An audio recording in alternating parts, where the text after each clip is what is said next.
Hey guys, you're in a nutshell with me, Ina. I'm sure nakita nyo na yung mga balita from the US. Okay, talking about yung mass deportation ng mga TNT doon, yung mga undocumented immigrants there.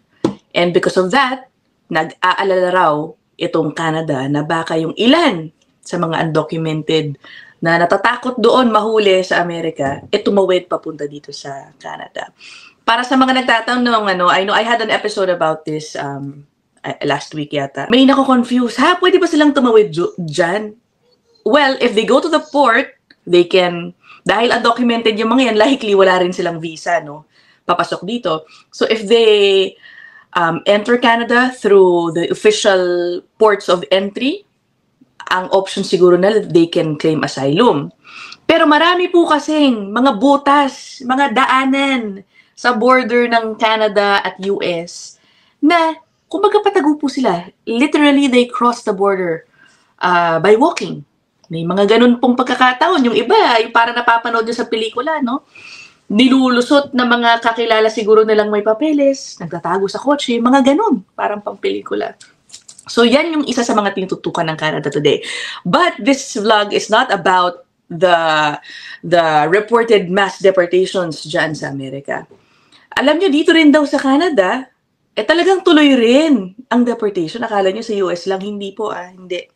I also had another blog about this, related to this rather, talking about yung ongoing mga raids ngayon, o pinaigting na mga raid, spot checks, inspection ng mga workplaces na sinasabing nag-hire ng mga illegal workers, halimbawa.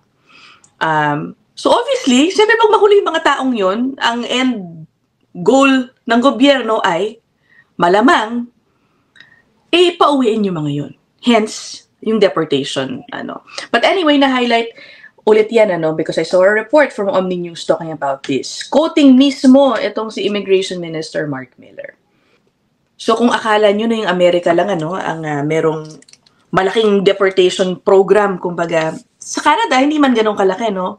It's still ongoing, and especially now, I guess, na naghihigpit sila, binabawasan nila yung bilang ng mga immigrants dito, syempre, sino pa siguro ang uunahin nila? Yun ang mga illegals, diba?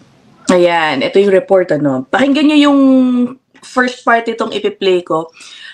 Binabanggit din ni Miss Rhea na hindi na nga matutuloy yung unang pinangako ni Prime Minister Justin Trudeau na mass regularization. Ibig sabihin, bibigyan ng status yung mga undocumented immigrants dito sa Canada. So, marami naghihintay po dyan. Siyempre, may mga kababayan tayo. I'm sure out of status din po dito.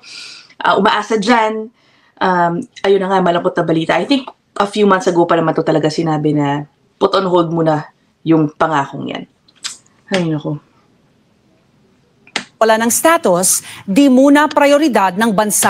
Dahil nagbabadya ang isang pinaagang eleksyon, ang mga posibleng plano sa mga nawala ng status. Deportasyon ang isa sa mga mainit na issue na tinututukan ngayon sa Amerika sa pag-upo ni Donald Trump. Sa Canada, patuloy din daw ito. At dahil nagbabadya ang isang pinaagang eleksyon, ang mga posibleng plano sa mga nawala ng status, di muna prioridad ng bansa ngayon. Naritong report. If you were to look at the numbers of people that we have had to remove from the country during this year and last, they're record highs. So enforcement is happening. But it isn't something that we do lightly. Habang inaasahan ng mass deportation sa pag-upo ni Donald Trump bilang Pangulo ng Amerika, sinabi ni Immigration Minister Mark Miller sa pagbisita niya sa Vancouver Miyerkules na patuloy din ang deportasyon sa mga out of status na nasa bansa. People that face expiring visas in various categories have a choice, and it is often a choice that they exercise, which is to leave. They can stay or they can leave. If they stay, they're in an irregular position and they are breaking the law. That's got to be quite clear. It is also clear that when you have a temporary program, it has to mean something. It means that people eventually may have to leave or are expected to leave. So ayun yung unang soundbite ni Mark Miller, narinig nyo. Record high ngayon yung bilang ng pagpapauwi ng gobyerno ng Canada dito sa mga undocumented. So ibig sabihin, merong increased effort to go after illegal immigrants. Diba? Actually, again, napag-usapan na natin to sa isa kong vlog. Doon kasi sa una kong vlog, may isang kilalang immigration consultant dito talking about how he has received information na ang dami daw ngang biglang mga raid na ginagawa sa mga workplaces na merong illegal immigrants. Sige, pakinggan natin. Ngayon, may soundbite din siya tungkol dyan. Ayan, paparinig ko sa inyo ito, ha? A lot of you would have already heard this one, and I think this is pretty cliched on this one. Chain se sona hai to jaag jao, which basically translates into if you really want to sleep peacefully, then you must wake up. And this is ayan, ito siya ha. Tignan mo, pakinggan ninyo. Particularly the case with all the people who are working in Canada illegally. For you guys, you must understand, you must know that CBSA has finally become very active, quite active. And there are so many reports that are coming in from Alberta, from British Columbia, as well as from Nova Scotia as well, that CBSA has been conducting raids, they have been conducting spot checks, they have been identifying individuals who are working without any legal status in Canada. There could be international students who basically are working without authorization. There could be temporary foreign workers who have overstayed their welcome and are now working illegally. There could also be visit visa holders who basically are not allowed to work, but they are working anyways in cash jobs. One of a very good and learned friends, Raj Sharma, who's also an immigration lawyer from Alberta. So ayun at least siya nagbigay siya ng mga uri ng mga sitwasyon na maaring targetin nitong mga raid ng CBSA. Yan po yung Border Services Authority. So ayun ang hirap. Naku po, yung mga kababayan natin diyang undocumented, I don't know what your plans are. Naniniwala lang ako talaga na ang mga undocumented dito, lalo na sa Canada, hindi naman po nila ginustong maging undocumented. Nobody ever wants to be undocumented, diba? Most of them, I believe, came to Canada legally, diba? And fell out of status, diba? Siguro yung mga naka-temporary status, whether work permit or students, nahirapang makagain ng permanent residency. Ganun po ang nangyari, no? Siguro yung iba na dumating dito because of a government program offered, made them believe that they could be permanent residents, dumating sila dito, pero hindi nangyari, for whatever reason. So sana i-consider din, sana i-consider din ng gobyerno ng Canada yung mga ganong sitwasyon. But I don't know, no? Kasi ibig sabihin na may dahilan din naman bakit kinonsidera ng gobyerno ng Canada ang pag-regularize ng mga undocumented immigrants, di ba? Ang sabi yata ni Miller, yung paghinto dito sa mass regularization program for undocumented immigrants here in Canada, at least it will not happen until the elections. So, a lot of things can change after the elections. Ang hirap din kasi ng sitwasyon syempre ng gobyerno ng Canada dahil nga sa growing, paulit-ulit ko tong sinasabi, growing anti-immigration sentiment amongst Canadians, diba? They have to deal with a problem of high cost of living, expensive rent, yung mga ganun ba, increasing crime, the long-standing problem of healthcare. So yun yung kailangan nilang lahat ayusin.